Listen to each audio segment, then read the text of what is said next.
In the previous video, we had discussed about verbs, and I also put focus on what are the categories of verbs and in which category their verbs fall, right? So in this class, let us discuss about types of verbs. And of course, it will be very easy for all of you, and you must be knowing also. But there are certain things that I need to again revise it for all of you.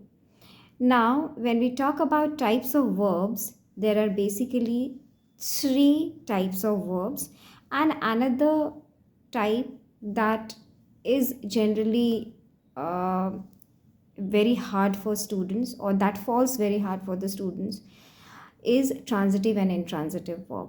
All of you must have heard about it, but it becomes very often it becomes difficult for the students to understand that what exactly transitive and intransitive mean and what is the function of these kinds of verbs in the sentences. Now, before I go with transitive and intransitive, I would quickly just revise types of verbs. So, all of you know that action verbs is one of the type of the verb, and when the word action comes, automatically the movement of the body is taken, right? So when we talk about movement of body, so of course ये चीज़ समझ लेना चाहिए, action का मतलब ही होता है जब हमारा जो बॉडी है, बॉडी पार्ट्स हैं, जब वो काम करते हैं. सो जितने भी काम होते हैं जो हमारे बॉडी पार्ट्स से होते हैं वो होते हैं एक्शन वर्ब, जैसे run, eat, sing, jump etcetera, and बहुत सारे ऐसे वर्ड्स हैं. तो आप लोग कैसे रिकग्नाइज करेंगे एक्शन वर्ब? जब भी आप लोग कोई भी काम कर रहे हैं तो ट्राई टू ट्रांसलेट इट और try to pick up the verb while doing the work. So you will be very easily able to define and understand action verb. Now, talking about modal verbs. Now ये थोड़ा सा जो है confusing होता है modal verbs. Now modal verbs ये होते हैं जो मेन वर्ब के साथ साथ भी ऐड होते हैं, एंड और वो पर्टिकुलरली हमें टेंस की तरफ फिगर आउट करते हैं.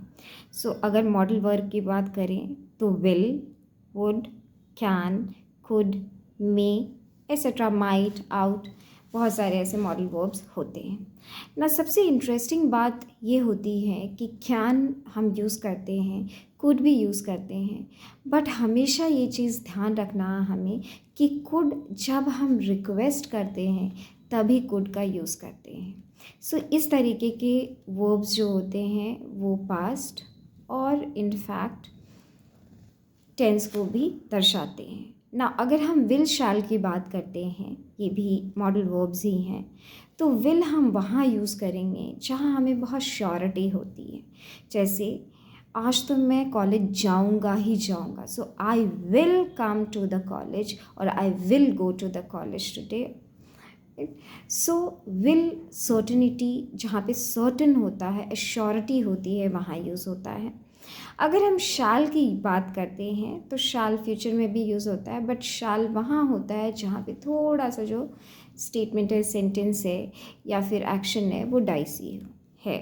आ भी सकते हैं, नहीं भी आ सकते हैं, तो उसके लिए तो मे एंड माइट भी. बट शाल और विल का अगर हम डिफरेंस करें तो शाल जो होता है वो थोड़ा सा अनश्योरिटी के लिए यूज़ होता है, एंड विल जो होता है वो श्योरिटी, एश्योरेंस देता है. नाउ अब let us come to linking verbs. Link का मतलब ही होता है जोड़ना.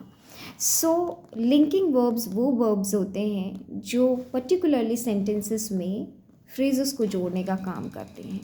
सो लिंकिंग वर्ब या फिर हेल्पिंग वर्ब कहिए या ऑक्सिलरी वर्ब कहिए, ये इज़, एम, आर, वॉज, वर, ये आप लोगों को ऑलरेडी पता है, राइट. सो ये तीन तरह के वर्ब्स हो गए आपके, action verbs, modal verbs, linking verbs.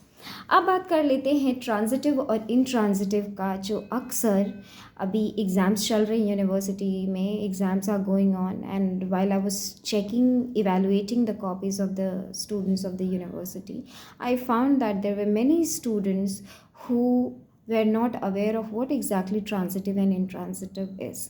Book में डेफिनेशंस होते हैं, बट अक्सर होता है कि बुक की लैंग्वेज को हम समझ नहीं पाते हैं, इसीलिए बच्चे अक्सर यूट्यूब वीडियो लेक्चर्स सुनते हैं। तो मैं आप लोगों को सिंप्लीफाई कर दूं कि ट्रांजिटिव वर्ब वो वर्ब होता है जो अपने एक्शन को कंप्लीट करने के लिए एक ऑब्जेक्ट साथ में रखता है। For example, the dog chased the cat. तो द डॉग तो यहाँ सब्जेक्ट है ही, लेकिन जब हम ऑब्जेक्ट की बात करते हैं तो कैट यहाँ पे ऑब्जेक्ट हो गई। और सबसे फैक्चुअल बात ट्रांजिटिव वर्ब्स की ये होती हैं कि ये ट्रांजिटिव वर्ब अगर सेंटेंसेस में यूज़ होते हैं तो वो पैसिव फॉर्म में चेंज हो सकते हैं, पैसिव वॉइस में चेंज हो सकते हैं। तो अगर हम इस सेंटेंस की बात करें, the dog chased the cat,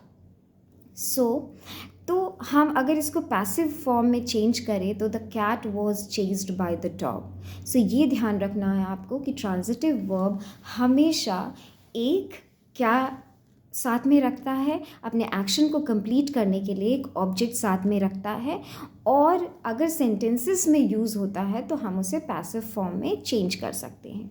now next let us come to intransitive verb. So of course intransitive verbs वो होते हैं जो अपने मीनिंग को कंप्लीट करने के लिए किसी ऑब्जेक्ट को नहीं लेते हैं, means an object is not required to complete their meaning.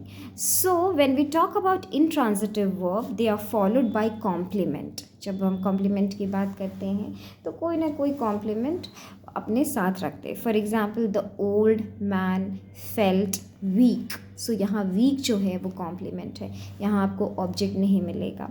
The baby is sleeping, सो ये मीनिंग कंप्लीट है। I am singing, so it is understood that yes, you are singing a song. If I say that I am singing, then of course people or the audience or the listeners can understand that yes, she is singing means she is singing a song. So without an object also ये sentence complete है।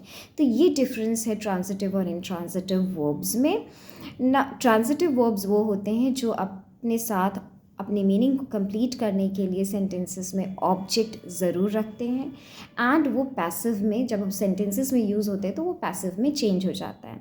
Intransitive verbs वो होते हैं जो अपनी meaning को without object complete करते हैं ना। ऐसी बहुत सारी कॉमन चीज़ें हैं जो कि जनरली स्टूडेंट्स समझ नहीं पाते हैं किसी न किसी वजह से। मैंने अपने वीडियोस में पूरी कोशिश करी है कि अपने बच्चों के लिए बहुत ही इजी वे में चीज़ें समझाने की कोशिश करूं। आप लोगों के replies, reactions, likes and shares मेरे लिए बहुत बड़ा मोटिवेशन का काम करेगा। So I request you all to please like, share and subscribe my channel.